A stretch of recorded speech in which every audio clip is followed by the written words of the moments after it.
الیس اللہ بکاف عبدہ، کیا اللہ تعالیٰ اپنے بندے کی حفاظت کے لیے کافی نہیں؟ وَيُخَوِّفُونَكَ بِالَّذِينَ مِن دُونِهِ،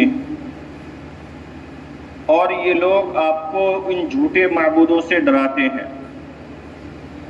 وَمَن يُضْلِلِ اللَّهُ فَمَا لَهُ مِنْ هَادٍ، اور جس کو خدا گمراہ کرے اس کا کوئی ہدایت دینے والا نہیں، اور جس کو وہ ہدایت دے اس کا کوئی گمراہ کرنے والا نہیں۔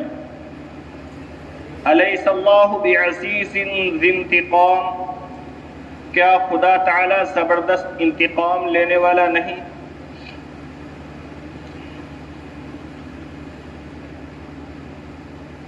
کل کے درس میں اس بات پر گفتگو ہوئی تھی کہ انسان کے لیے صرف جاننا کافی نہیں، ماننا بھی ضروری ہے۔ لیکن مانے کس چیز کو، یہ جاننا بھی ضروری ہے۔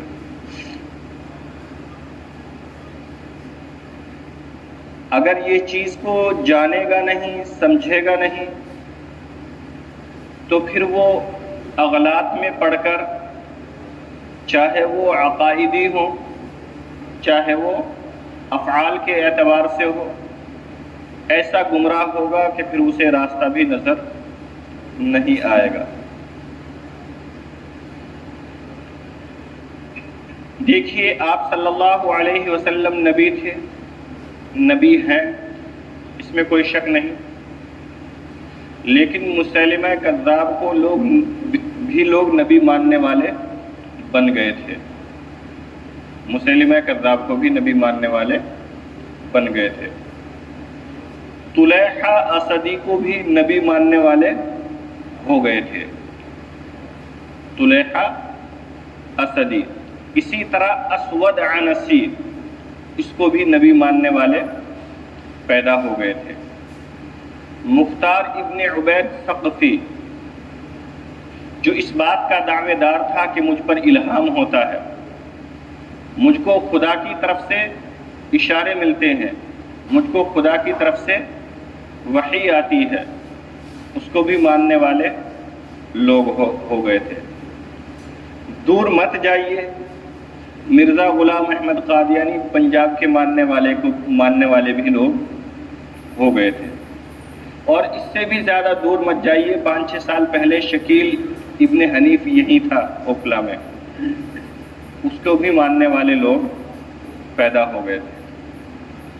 تو صرف ماننا کافی نہیں ہے، ماننا کافی نہیں ہے، کس چیز کو ماننا ہے یہ بھی ضروری ہے،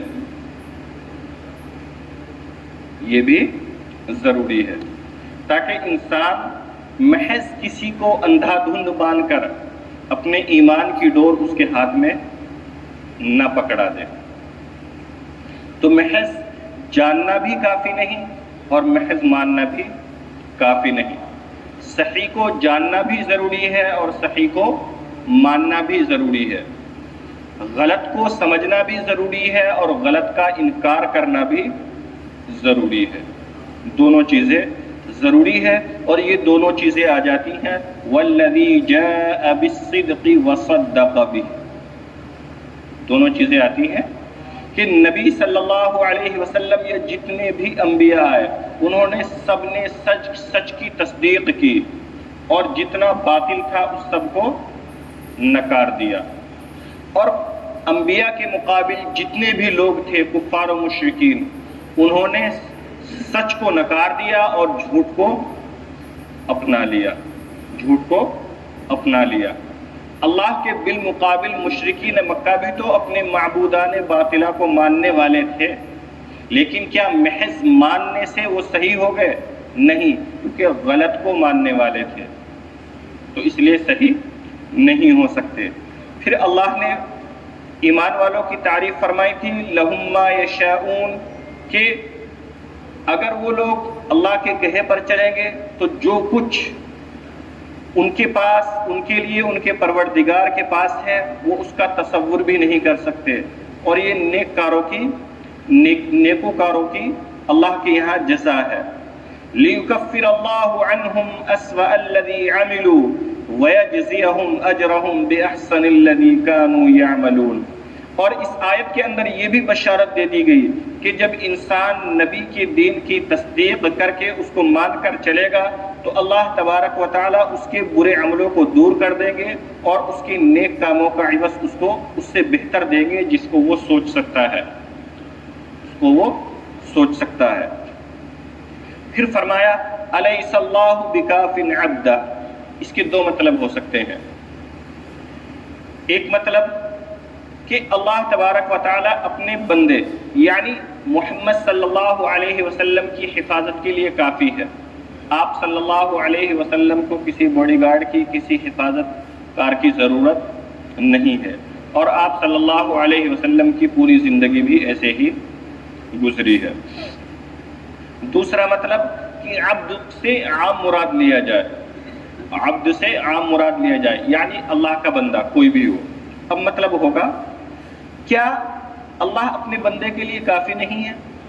यानी बंदा अल्लाह को छोड़कर दूसरों के पास जाता है अपनी हाजात मांगने, अपनी ज़रूरियात का सवाल करने। क्या अल्लाह उसकी ज़रूरियात पूरा करने के लिए काफ़ी नहीं है जो वो दूसरे के पास जा रहा है? इसके दो मतलब हो सकते हैं। वयुख़व्विफ़ूनक बिल्लज़ीन मिन दूनिह, वयुख़व्विफ़ूनक बिल्लज़ीन मिन दूनिह। और ये आपको डराते हैं अपने माबूदों से। यानी ए नबी, जब आप अल्लाह की, अपनी पैगंबरी की, अपनी रसूल होने की दावत और तबलीग करते हैं तो ये कुफ़ार और मुशरिकीन कहते हैं कि आप हमारे माबूदों से डरो, लात से डरो, मनात से डरो, उस्सा से डरो, कहीं ये तुम पर अज़ाब नाज़िल ना कर दे। तो ये तुमको धमकी देते हैं, तुम्हें डराते हैं, या तुमको धमकी देते हैं कि हम तुम्हें कत्ल कर डालेंगे, हम तुम्हारे साथ में ऐसा सुलूक कर डालेंगे। वयुख़व्विफ़ूनका, और ये आपको डराते हैं झूठे माबूदों से। तो आपको अपने ये अगर झूठे माबूदों से डराए तो डरने की ज़रूरत नहीं है। हज़रत हूद अलैहिस्सलातु वस्सलाम को भी पहले डराया, इन नक़ूलु इल्ला तराका बअदु आलिहतिना बिसू। हज़रत हूद अलैहिस्सलातु वस्सलाम की कौम ने हज़रत हूद से क्या कहा कि आपको तो हमारे माबूदों की बद्दुआ लग गई है जो आप ऐसी बातें करते हो, जो आप ऐसी बातें करते हो, आपको हमारे माबूदों की बद्दुआ लग गई है। तो ए नबी, आपको भी इसी तरह डराते हैं या ये धमकी देते हैं, वही तो आपको डरने की ज़रूरत नहीं है। वमन युज़्लिलिल्लाहु फमा लहू मिन हाद। और हकीकत तो ये है कि जिसको खुदा गुमराह करे उसका कोई हिदायत देने वाला नहीं है। वमन यहदिल्लाह, और जिसको अल्लाह हिदायत करे, फमा लहू मिन मुज़िल, तो उसको कोई गुमराह करने वाला नहीं। अलैहिस्सलाहु बिअज़ीज़िन ज़िंतिक़ाम। इस लफ्ज़ पर गौर करने की ज़रूरत है। क्या खुदा ताला ज़बरदस्त इंतकाम लेने वाला नहीं है? इंतकाम बदला। अल्लाह ज़बरदस्त मग़फ़िरत करने वाला है, अल्लाह ज़बरदस्त रहम करने वाला है, अल्लाह ज़बरदस्त रहम करने वाला है, लेकिन अल्लाह ज़बरदस्त इंतकाम लेने वाला भी है। अल्लाह ज़बरदस्त इंतकाम लेने वाला भी है। ये भी अल्लाह तबारक व तआला की सिफ़ात ज़ातिया में से है। तो जब हम एक को मद्देनज़र रखते हैं, अल्लाह की मग़फ़िरत के तलबगार होते हैं, तो बुरे अमल करते हुए दूसरी सिफ़ात पर भी नज़र रखें।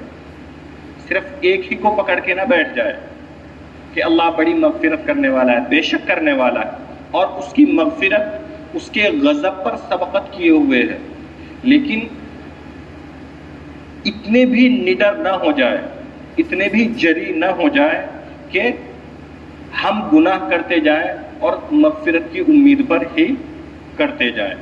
ये भी दुरुस्त नहीं है, क्योंकि अल्लाह की सिफ़ात जिस तरह जमालिया है, अल्लाह की सिफ़ात जलालिया भी है। इंसान को बीच में रहना चाहिए, इंसान को बीच में रहना चाहिए।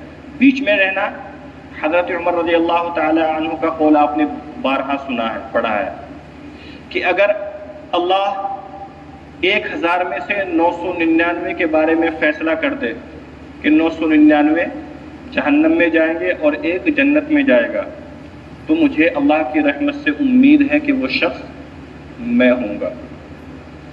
اور اگر اللہ 1000 میں سے 999 کے بارے میں فیصلہ کر دے کہ وہ جنت میں جائیں گے اور ایک جہنم میں جائے گا، تو مجھے خوف ہے کہ وہ ایک شخص میں نہ ہو جاؤں۔ یہ ہے درمیانی راستہ، اعتدال۔ اسلام کو اعتدال والا دین کیوں کہا جاتا ہے؟ خیر الامور اوساطها جعلناکم امۃ وسطا، ہم نے تم کو درمیانی امت بنا ہے، اعتدالی، کہ نہ اس کے اندر افراط ہے نہ تفریط ہے۔ تو ہم اپنے اعمال میں بھی، عقائد میں بھی افراط اور تفریط سے پرہیز کریں، درمیان میں رہیں، کہ نہ تو اتنی وعیدات ہوں کہ اللہ کی رحمت سے ہی مایوس ہو جائے، اللہ کی رحمت سے ہی مایوس ہو جائے، اور نہ اتنی امید ہو کہ اللہ سے خوف ہی ختم ہو جائے، درمیان میں رہے۔ اور یہی ہمیشہ کیا ہے؟ نجات والا راستہ ہے۔ اور اہل سنت والجماعت اسی لیے کہا جاتا ہے کیونکہ یہ اعتدال والی